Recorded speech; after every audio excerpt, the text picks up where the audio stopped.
হঠাৎ করে খুব গরম পড়েছে এবং যেহেতু গরম পড়েছে সেহেতু বাড়ছে এয়ার কন্ডিশনার ব্যবহার করার প্রবণতা। যারা দীর্ঘদিন ধরে এসিতে অভ্যস্ত তারা তো এসি ব্যবহার করছেনই, অনেকেই এবার গরমে নতুন করে এসি বা এয়ার কুলার ইনস্টল করছেন।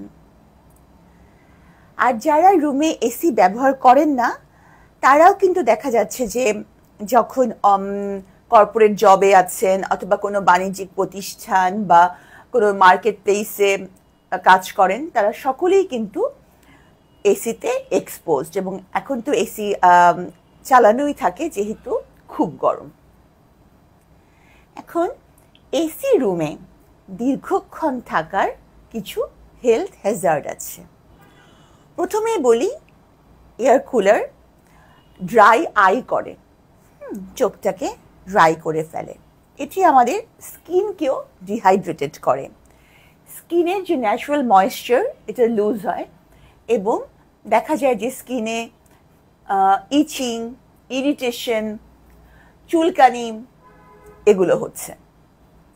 যারা আর্থ্রাইটিসে ভোগেন তারা দীর্ঘক্ষণ এসি রুমে থাকলে তাদের জয়েন্ট পেইন বাড়ে। মাসল ক্র্যাম্প এটাও কিন্তু এসিতে থাকলে বেড়ে যায়।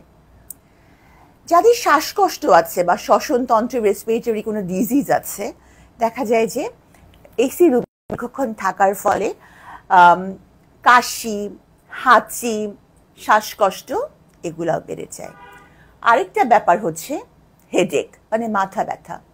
দেখা যাচ্ছে যে যারা এসি রুমে আছেন তারা যদি এসি থেকে বের হন আবার ঢোকেন দেখা যায় যে ব্লাড ভেসেলগুলো এগুলো সাডেন একটা চেঞ্জ হয়, কনস্ট্রিকশন হয়, আবার দেখা যায় যে এক্সপ্যানশন হয়। এই সাডেন এক্সপ্যানশন এবং কনস্ট্রিকশনের জন্য মাথা কিন্তু অনেক ব্যথা করে। তো এই হেলথ হ্যাজার্ডগুলো হয়েই থাকে। আর আরেকটা ব্যাপার হচ্ছে যে এসি রুমে জীবাণু কিন্তু সংক্রামিত বেশি হয়।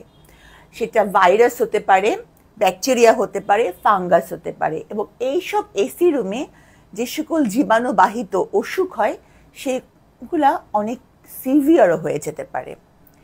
তো তারপরেও আমি বলবো যে এসিতে যারা অভ্যস্ত তারা তো ব্যবহার করবেনই, হ্যাঁ, এবং এটাকে কিন্তু অ্যাভয়েড করার উপায় নেই, কারণ আজকাল সকল ধরনের কর্পোরেট অফিসেই দেখা যাচ্ছে যে এয়ার কুলার আছে।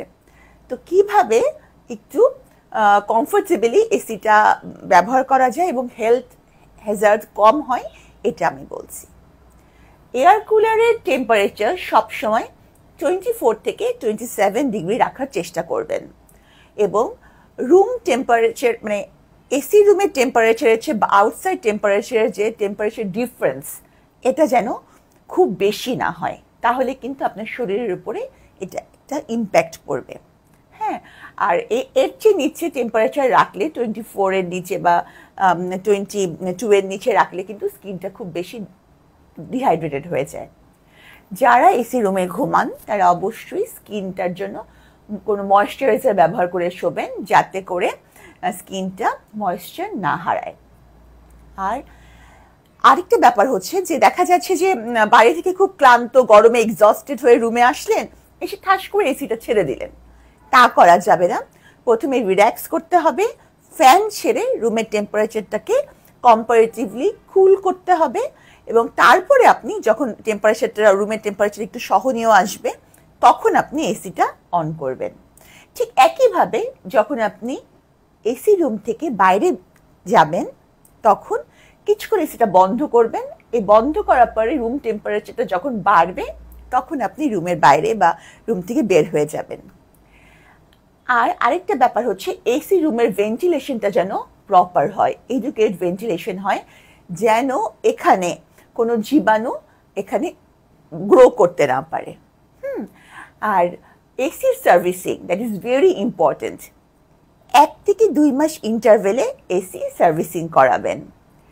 যারা রুমে পেট রাখেন অর্থাৎ বিড়াল কুকুর যারা পোষেন এবং আপনার ওই এসি রুমে সেগুলো ঢোকে, সেক্ষেত্রে কিন্তু আরও ফ্রিকুয়েন্টলি এসি সার্ভিসিং করাতে হবে। আর এসি কেনার সময় অবশ্যই অনেকেই আছেন যে কম দামে একটা এসি কিনলেন, হ্যাঁ, কিন্তু এসি কেনার সময় একটু ভালো কোম্পানির ভালো ব্র্যান্ডের এসি কেনার চেষ্টা করবেন।